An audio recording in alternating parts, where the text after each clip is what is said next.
विशाल इलाका नजिकै तल करेली खोलाको किनारमा एकदमै ठुलो अजिङ्गर भेटिएको छ।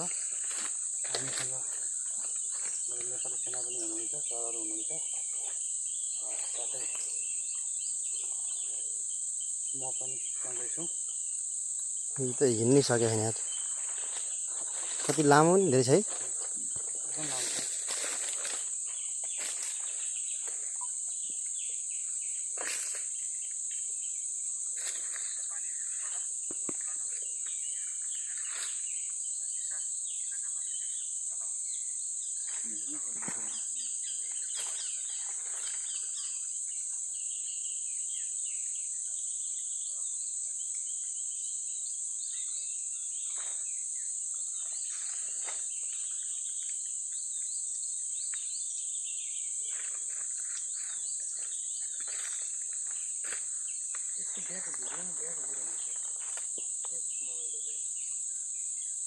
ब्याग हुनु पर्ने त किन भएन।